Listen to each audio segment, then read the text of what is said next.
Labas. Atvykom į naują miestą, kuriame prieš tai nei vienas dar nesam buvę. Ir su kuo tavo asocijuojasi šitas miestas pirmiausiai? Su konservais.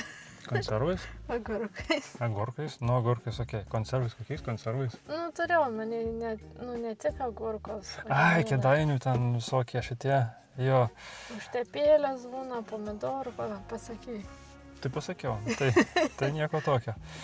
Tai va, o man tai jisai, tai irgi aišku visų pirma, tai ten agurkai, ledai, dadų, uspaskichas, jo, bet kiek žinau, tai kėdainiškai nenori, kad šitas miestas jiems sietųsi su tokiais dalykais, nes čia vis tiek iš seniau jau tokie labiau. Tai va, tai šitas miestas yra toks visai įdomus, man, jisai siejasi su 3 šešetais. 6 konfesijos, 6 tautos ir 6 turgaus aikštės buvo šitą miestą. Konfesija tai religinė bendruomenė, bažnyčia, tai va, skirtingos 6 bažnyčios buvo, tikėjimai 6, 6 tautos, tai 6 tautos, tai viena iš tų 6 tokia man labai įdomi, nes labai neįprasta Lietuvai. Tai buvo čia lietuvių, žydų, lenkų, rusų, buvo vokiečių ir škotų. Kur kad škotų Lietuvoje būtų, nebuvau girdėjęs apskritai niekur.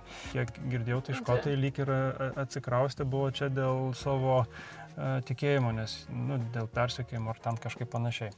Ir visi šitie dalykai čia buvo ne vienu metu, bet per laikotarpius įsidėlioja, tai tarkim ten nebuvo, kad vienu metu ten gal ir škotai ir ten kokie vokiečiai buvo, tiksliai nežinau dėl šito pavyzdžio, bet kaip pavyzdį sakau, kad per laikotarpius tiesiog buvo išsidėstę, bet visi jie čia buvo. Tai tuom įdomus miestas, turi senamiestį visai gražų, po kurį reisim dabar pirmiausiai pavaikščiot.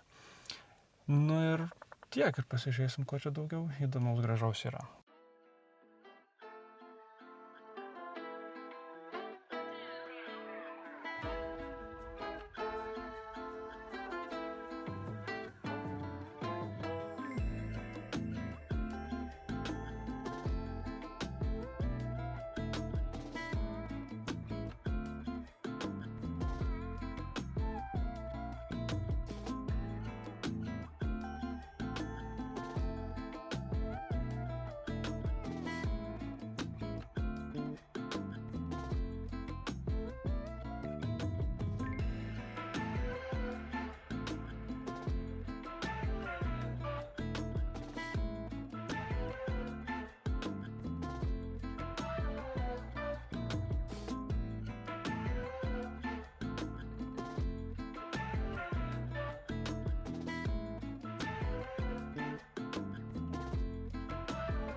Čia žuvis. Šaltokas. Geras vanduo. Man patinka ten, kur fontanų yra, kažkaip pagyvina. Einam link fontanų ir klausiu Indrutės, ar tikrins vandenį. Tai pasišaipė, sako, čia tas pats, kas aš paklausiau, ar tu ledų valgysi. Bet ar ne taip? Jo, aš ledus labai mėgstu. Eisim agurkinių ledų ragaut į Gurgę. Jau Justinas norėjo, bet sakau, reikia gal pirmą normaliai pavalgyti, tada ledų. Jo, eisim Kėdainių blynų gal net valgyti. Galvoju, labai faina tokias tradicinės vietos virtuvės išbandyti. O su kuo jie yra? Turėtų būti bulvinis blynas ir viduje su mėsa. Bet tiek, kiek aš žinau, gal kažkaip ir įdomiau čia yra. Gal aš kažką kitą sakysiuos iš tavęs paimsiu. Gerai. Man per... Žiūrėk, ten įdomus bokštas. Aš ir matau, norėjau sakyti, ten. Einam ant jo tada.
apsitaškiau. Dabar nėra taip karšta, tai ir vanduo toks vėsesnis atrodo.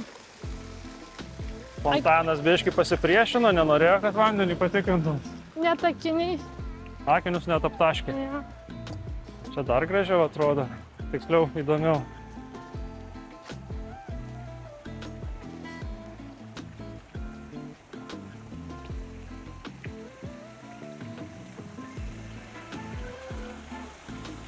Tai irgi apsitaškysiu.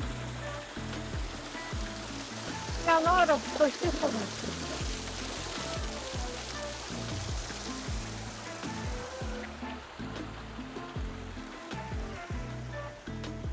Lauki komentarą? Taip, Nu geras vanduo, kaip ir geras, visur. gerai.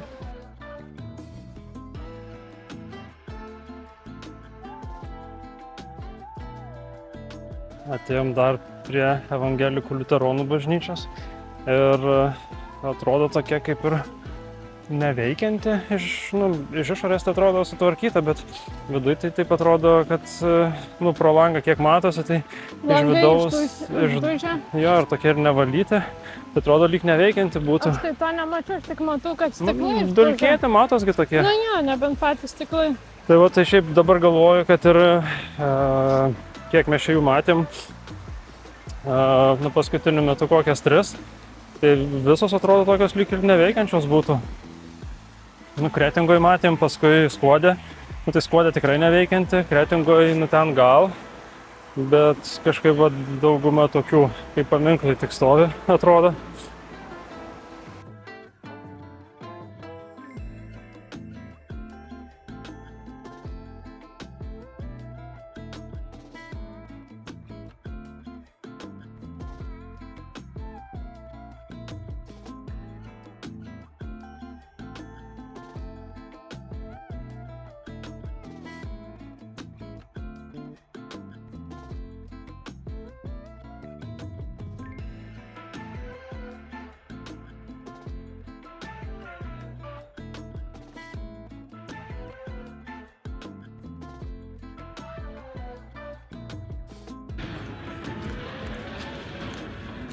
Čia lafilizuotas?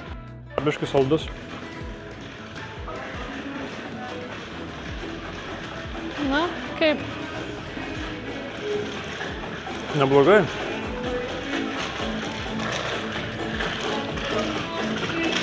Čia negerai, turėsiu ištrinti. Pažiūrėsim. Visai skanu. Taip. Reikia ir man ragauti.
Apvaikščiojom dalį Kėdainių, sakau dalį, nes tikrai ne visur apėjom.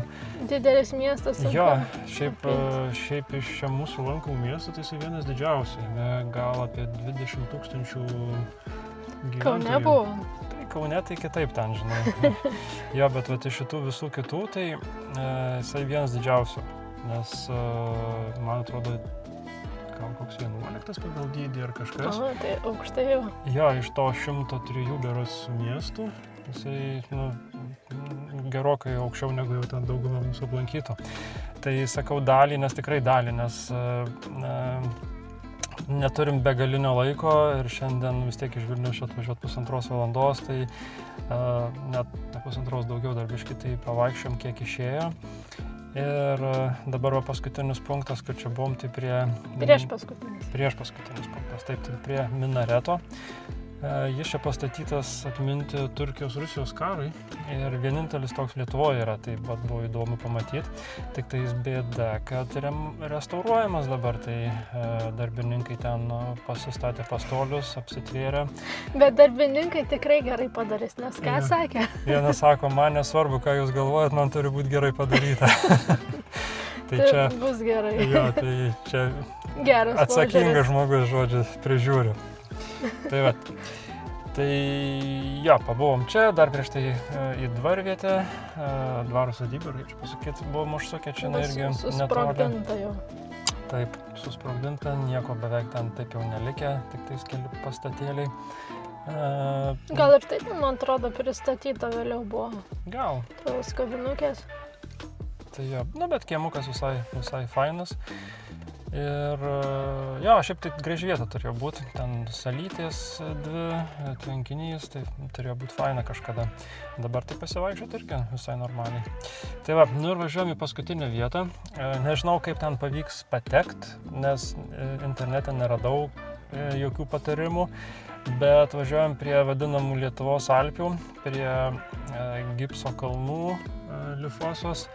Pasižiūrėsim, kaip ten situacija. Tai aš ten maždaug privažiavimą kažkokį radau. Nežinau, ar pavyks užlipti, ar pavyks pakelti droną, ar kaip, bet bent jau pabūsim šalia. Tai važiuojam ten.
Atvažiavom prie šito kalno, tai užlipti čia nelabai galimybių matau, nes ir nepatogus labai čia toks priėjimas, bent jau kur atvažiavom. Ne tam skirta. Jo, ir pats, ir gan status, ir kiek čia skaičiau, dabar paskaitėm Google atsiliepimuose, tai sako, daug kur čia kamerų visokių dabar pridėta.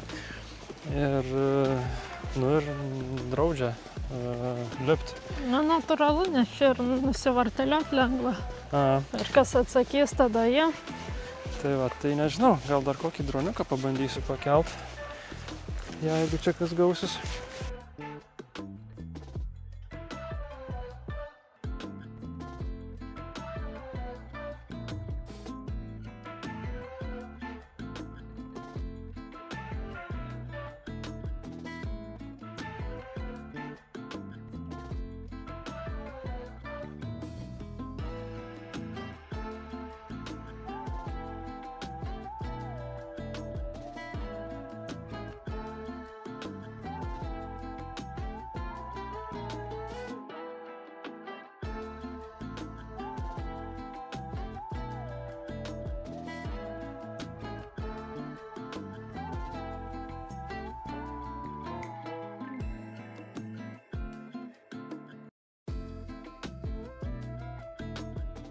tai paskraidžiau šiek tiek virš šitų kalnų, virš kalno tiksliau. Tai dar matosi viršui, kad žmonės dirba. Tai lipt ten būtų tada visai nelabai kažką. Matysis ir video, manau, kad ten sunkvežimis važinėjo. Tai bet gražus vaizdai, įdomus ir bevažiuojant čia dar tai irgi toks atmosfera įdomi, ne kaip Lietuvoje, nes važiuoji laukų keliuku ir aplinkui lygų žolytės jokios, aukštos nėra ir prieki kalnas, tai tikrai kaip ne Lietuvoje tokia biškia atmosfera. Ten įdomiai paukščiai suka. Jo, ten lizdus jie ten kažkokius susisukia, tai kalnų ereliai. Jie žmonių nėra patogu. Jo, tai o kaip Kėdainiai, Indrute, patiko? Patiko, man labai kas įdomu buvo, kad einam, sakau, ten nebeikim, daugiabučiai prasidės. Ateina vis tiek kažkas gražaus yra ir ten kažkokiu tokiu netikėčiausiose vietose, atrodo, ten tikrai nei gražaus pastato nebus, nei kažko, bet vis tiek tas patiko. Ir man kas dar patiko, kad ne tik senamiestyje tokių senų pastatų yra. Išeini jau nebe senamiestis, jau kaip ir gyvenamasis rajonas, bet eini vis tiek kažkoks gražus senovinis pastatas yra. Jo, ir tas senamiestis toks visai nėra didelis, bet toks labai irgi fainas, mielas toks. Taip, tikrai. Verta netgi atvažiuoti tiesiog. Jo, pasivaiščioti, atvažiuoti. Jo. Ir dar vienas įdomus dalykas nutiko. Pagaliau. Einam. Ir eina moteris su vyru ir sako, žiūrėk, čia šitie. Pasirodo, mus matė mūsų video, kaip mes vaikščiom po Šilutę. Ir dar sakė, šiandien žiūrėjo kaip tik. Ir kalbėjo važiuodami. Jo. Ir mūsų įkvėpti sugalvojo atvažiuoti ir į Kėdainius pasivaikščioti. Tai labai faina, kad mes taip važinėdami, rodydami miestelius, įkvėpiam ir kitus žmonės pažinti Lietuvą, nuvažiuoti kažkur. Labai smagu dar, kad mus stebi, matos tokie malonūs, inteligentiški žmonės. Jo, tai labai faina iš tikrųjų. Tai kaip pasakyti, prieš 2 savaitės įsijungė man YouTube partnerystė, o šiandien jau pirmieji žmonės, kurie mus internete matė, mūsų gatvėje sutiko, pasisveikino. Aš sakau, labai tas malonu ir faina, ir stebi, ir kad šita veikla ir mum įdomu, bet faina, kad ir kitiem lygiai taip pat įdomu žiūrėti. Atpažįsta, bet sakau, galbūt buvo ar taip, kad atpažino, bet tiesiog nepakalbino. Ką gali žinoti? Aš galvoju, aš gal irgi nelabai kartais išdrįščiau prie kažko. Taip. Nors prie vieno esu priėjęs ir pasakęs. Rimtai? Jo, prieš kelis metus yra toksai, dabar jis jau retai kada ką įkelia, jau seniai nieko nekėlė, toksai buvo kanalas Linas dirba darbus. Jau ten mintis būdavo, kad jisai nuvažiuoja, ateina į kokį nors darbą ir ten 2 savaitės gal padirba kažkokį įdomų, keistą. Ir jisai Trakuose laivelį, vairavo, turistus važiuoja. Ir aš atsimenu, su dviračiu važiavau ir galvojau, prasuksiu pro jį. Važiuoju ir jisai stabdo, sako, gal praplaukt nori? Sakau, ne, kad laiko neturiu. Bet tave užkalbino. Jo, jisai užkalbino ir sako, tai kur čia važinėjai? Sakau, važiuoju pažiūrėti, kaip Linas dirba darbas. Tai tada irgi ten šiek tiek šnektelėjom, bet tai gal vienintelis toks susitikimas buvo. Bet šiaip tai gal irgi aš toks kaip intravertas, tai sunkiai įdrįščiau. Bet jeigu mane kas nors pakalbinsit, tai aš neprieštarausiu. Tai gerai, pabuvom Kėdainiuose, pabuvom prie Alpių lietuviškų, važiuojam namo. Jo, dar papasakok, kaip agurkų ledai, kaip kavinė, kur buvome. Jo, buvom dar paragaut, buvom Grey restorane, pasirodo, ten galima gauti agurkinių ledų. Aš galvojau, kad ne tik ten galima gauti agurkinių ledų, tai mes ten jų neužsisakėm, bet ėjom į tokią kavinukę, ar kaip čia pasakyti, parduotuvėlę, kavinukę pavadinimu Gurkis. Ten irgi yra ledų, bet jie yra vaniliniai ledai su agurkų džemu. Užpilamo agurkų džemu. Irgi faini, irgi įdomus. Nepasakyčiau, kad ten agurkas, tai tikrai niekas. Jo, toks saldus ir įdomus skonis. Tai Ėjom į Uršulę, tai gal 2 kartus užėjom, žmonių daug. Tada galvojom, kur eit, vienu ten rezervuota, kitur vėl ir mums susimaišiau tie pavadinimai. Kartais būna sunku ras, kur nueit. Kažkur palauk, nebuvo daug gerų atsiliepimų. Kretingą, man atrodo, labai buvo kažkaip sunku rasti. Kitur yra, bet tie labai geras ilgas eilės, ir toks nenori 2 valandas laukti. Jo, nes į Taurų šalia, tai ten sakė, kad maisto reikėtų valandą laukti, tai jau nenorėjom tiek laukti. Nors ten matėsi, kad daug žmonių, tai tikriausiai visai viskas irgi. Bet ir čia buvo sunku. Tai viskas tada, galim judėti.